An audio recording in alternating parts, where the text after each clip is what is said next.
Then the variables ENA, IN1, and IN2.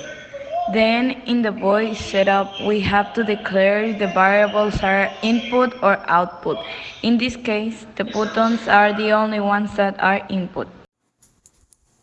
Then, in the while loop, we put an if condition that when button 1 is high, IN1 is high and IN2 is low, and INA is in 255 is to regulate the speed of our motor.